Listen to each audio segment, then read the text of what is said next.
Hey everyone, welcome back to the channel. This is episode 128 in my brand new Comics Haul series, where I show you guys all the new books that I pick up at my LCS every single week. So I've got 6 issues in total this week. It's 2 from Image, and then I've got 4 different ones from Marvel. Nothing too crazy, no like new series or anything that I picked up. I know Captain America #1 came out this week.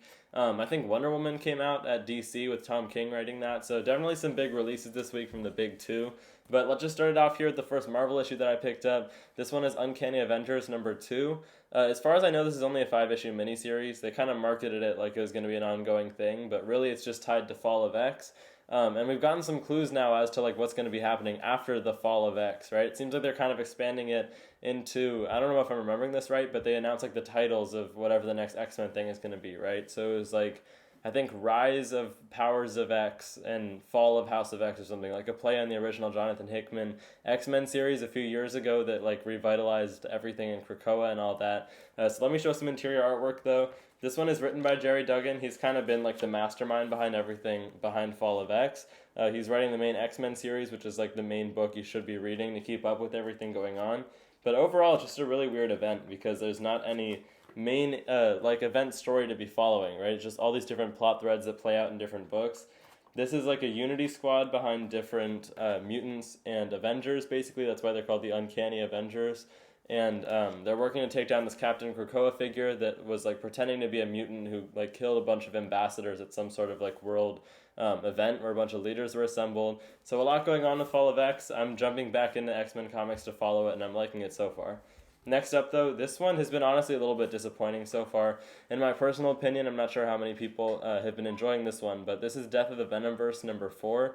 Cool cover there by Bjorn Barons, but yeah, I mean, I don't know if I'm just misremembering the original Venomverse, but I remember liking that way more than I've been liking this. This just feels like really silly and crazy to an extent that it's just kind of unenjoyable. Like, cool artwork here. I'm liking the jagged art style. It's a good way of drawing the Venom characters. But it's just all there is behind this is that there's Venoms across the multiverse that are, banding together, using their different power sets and trying to save each other from this like multiversal carnage that's trying to kill every single Venom across every single universe. And this is like the 616 version of Carnage, right? It's the Carnage we've always known, but it's just the symbiote. He's separate from Cletus Cassidy. And we kind of know that nothing is going to happen to Carnage because there's this new Carnage ongoing series that's starting like next month after this ends, right? So we pretty much know that like he'll end up surviving somehow. He'll make it out of this. And like Eddie Brock Venom or Dylan Brock Venom, whatever the deal is with Venom these days, in his ongoing series, he's not even in this. So it just feels like a lot of kind of inconsequential characters that I don't care too much about. Really, what's keeping me reading is the whole Carnage thing because I've been really liking this whole like God Carnage arc that they've been having for his character across that previous Carnage series, which just wrapped up. So we'll see about this. It's only 5 issues. I'll definitely finish that one off, but it's not been my favorite so far. Next up, it feels like a long time since we've had an issue of this, but this one is Strange Academy Moon Knight #1. The last Strange Academy issue we had was Strange Academy Miles Morales, right? So this is one of those things that Marvel does every once in a while where, like kind of in between series for characters like Strange Academy or whoever it might be, they'll give us like 3 different one-shots where the characters team up with like mainline Marvel characters. So this time around it's Moon Knight. The Miles Morales one, it ended up bringing Miles in an interesting way where he was like introducing some sort of like multiversal math contest thing going on that Strange Academy attended. There's like this mystery behind some sort of like ancient figure that they end up bringing back who might actually be evil. It's just fun, honestly. It kind of captured the essence of what Strange Academy was in the original run with Scotty Young and Humberto Ramos. The artwork is definitely a really big step down from what it used to be for Strange Academy, but I've liked the writing so far on this. I think they're doing a pretty good job. I am just curious like what the deal is going to be with this series going forward, right? Like are they planning on relaunching for the new school year? Because this is set during the summer between school years for Strange Academy. So we'll see about this. That's 2 of 3 one-shots they're doing. Last Marvel issue I picked up, though, this one I'm looking forward to. This is Guardians of the Galaxy #6.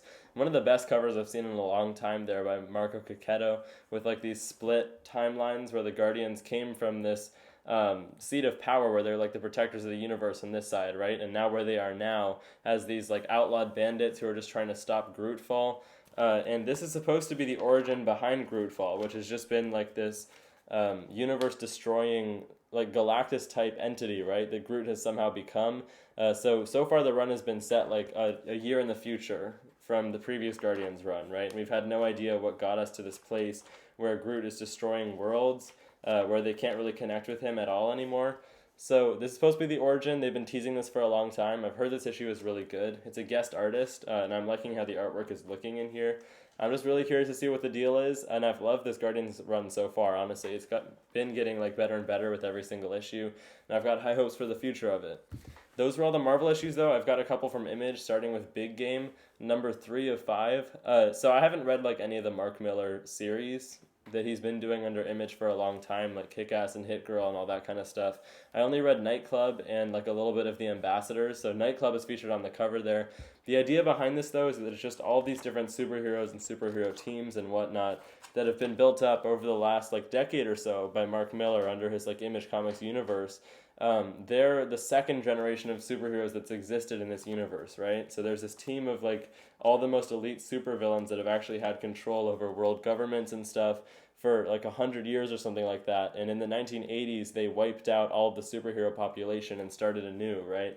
So now the idea behind Big Game, I guess the idea behind the name, is that they're trying to take out this newest generation of heroes. So it's that character, I'm forgetting his name already, but that jerk character who's really powerful that wears all white.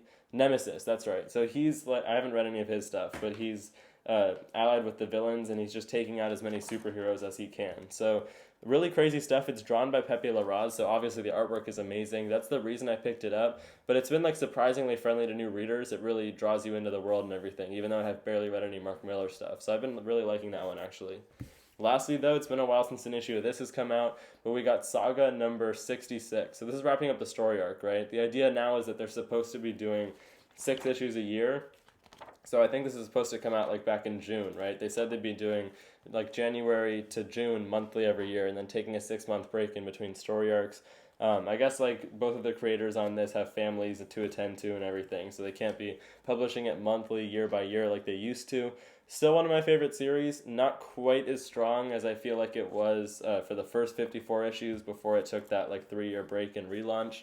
But I read all that in compendium format, so I feel like maybe this is just harder to read in single issues, especially with such long breaks in between story arcs. I just don't remember everything that was going on. It looks like this costume contest that they're doing, the letters page, actually plays out here, so that's cool. They'll give out awards and everything. So yeah, I mean, Saga obviously has the most dedicated fan base a comic has ever had. They're planning on going for over 100 issues, so I'll be here for the ride, right? Keep buying that comic. Alright, well those are the 6 issues I picked up. I know I didn't get any new number 1s or anything, but let me know if you picked up Captain America, if you picked up Wonder Woman, down in the comment section below. If you're not already subscribed to the channel, make sure to do that also, and I'll see you guys next week for next week's haul. Bye guys.